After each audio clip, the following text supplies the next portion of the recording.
Okay, great.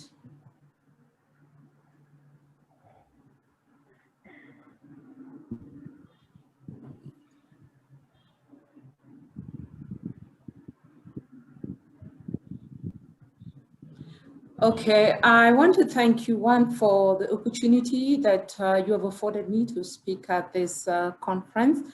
More so, not just to speak, but to be an inspiration to other clinical officers out there, the physician assistants, and any other cadres that level up to the same level as COs, PAs, health assistants, medical assistants.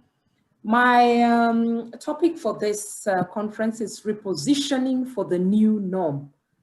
The non-physician clinician, training for relevance, excellence, and impact. With regards to the content, I will have a background, then training, who, why, and what, and then I'll summarize. Now, when we look at the background, when we look at the situation that we are now worldwide, we are in a crisis. The COVID situation is a major crisis that is affecting everybody worldwide, but more so the health system. COVID brings to light certain dangers, but in so doing, there are also opportunities.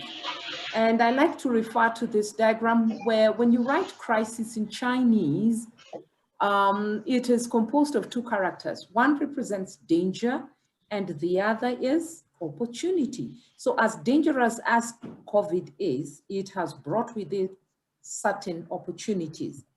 Now, when we look at the global healthcare system, it is in crisis. The greatest challenge is emerging and re-emerging conditions. And of course, what we are experiencing now, the COVID-19.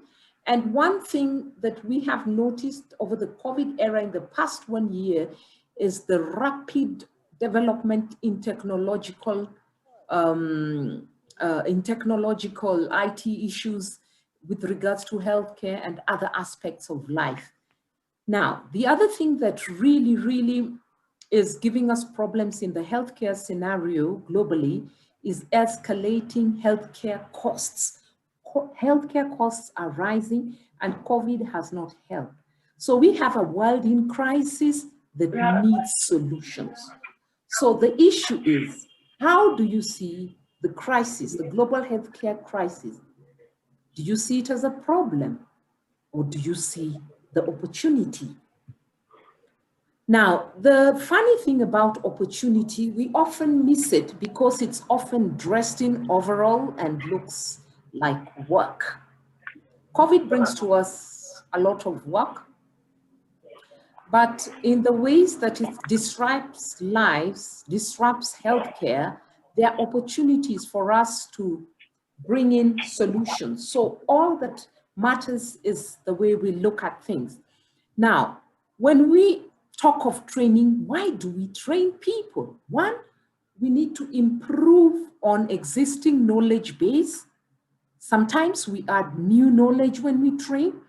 Sometimes we train people and give them new skills. At times we train and we give people, we sharpen existing skills. But by and large, we train to improve performance and productivity. So when we are talking about training the non-physician clinician, we want to improve their performance and productivity. But more critical is their ability to be able to notice new opportunities and take the challenge to rise to new opportunities. So what we want to train for is to establish and improve leadership amongst ourselves. So what will make the day is being adaptable. The greater we are in terms of adaptability, the better of our chances to go through the COVID era and create even more opportunities for our cadre. So as we talk of development in general, in the in the world, in the healthcare scenario, the world seeks solutions, and it is in addressing solutions that we gain relevance and recognition. Now, why do I have the dolphin here? The dolphin, just like us, is intelligent, but these animals are highly adaptable and are known to be very keen learners.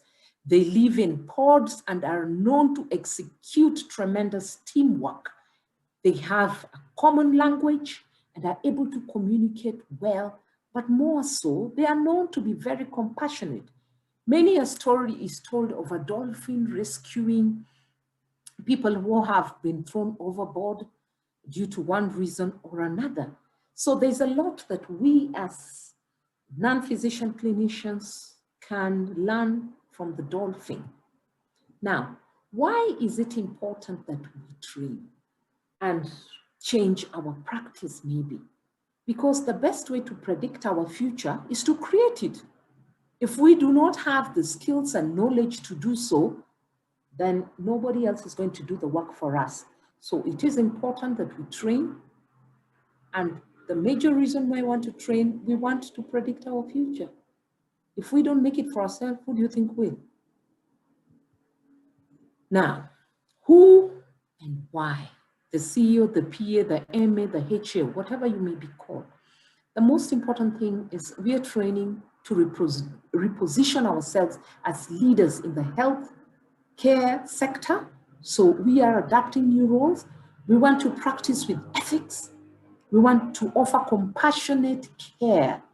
I attended a workshop last week by USAID, and one of the issues in healthcare currently is lack of empathy for the people we handle. So if our care does not resonate with the people that we are supposed to impact, then what is the point? So it is not enough to see people, but it is good enough that as we offer quality care, we are also compassionate. But one thing I tell you that will set us apart from the pack is the impact that we have. So better outcomes must be key. Compassionate, quality, cost-effective care. And some of the studies you will see that have put clinical officers, physicians, assistants in the forefront are things that actually highlight their impact. And so we must remember, as we are training, it is not just to train. We are gaining knowledge and skills to reposition ourselves to perform better so that we offer compassionate, quality, cost-effective care. Now, let's think about this. Our lives are defined by the opportunities, even the ones we miss. The era we are in is an era where the world has issues that are compounding healthcare. The more creative we are, the more innovative we are, the more solutions we give, the better for our lot. But on the other hand, if we do not give, then I am sorry, we can soon be forgotten, which is rather unfortunate. Now, the COVID era and beyond. COVID is one of the greatest challenges of the 21st century, but out of this adversity, there are great opportunities. How? There are certain healthcare system deficiencies that we can address. And if we relate to this and offer solutions for our time, we will not be forgotten, okay? But one thing it has taught us is the unpredictability of change and the need for adaptability. And that is why it is so important that we must be repositioned to take leadership. So the IT technological era is also important because it can be used to reshape learning and practice. So training is paramount for the generalist, non-physician, clinician, as well as for the specialist, because these are new boundaries that we need to traverse and we must be well equipped. So crisis moments create opportunity. Problems and crises ignite our greatest creativity and thought. So we must execute leadership as it forces us to focus on things outside the norm. So how are we going to do that? We have to reimagine training, how we handle IT in general, in terms of webinars, telemedicine, and also teaching skills, the pedagogical skills. We need to harness IT for practice, telemedicine, online consultations, health education, audits, and research. We must foster collaborations for training in fellowships, cross-country, intercontinental training, projects, research, but most important than not, always remember, if you don't tell your story, no one will. So whatever we do, we must publish. Then most importantly, we must never be afraid to explore new horizons. There are many disciplines that can offer specialty for us as clinical officers: chronic care, epidemiology, research, anesthesiology, genomics, microbiomes, nanomedicine. These are areas that have not been exhausted, and we can look into them. Infectious diseases, geriatrics, the list is endless. So there is space for us.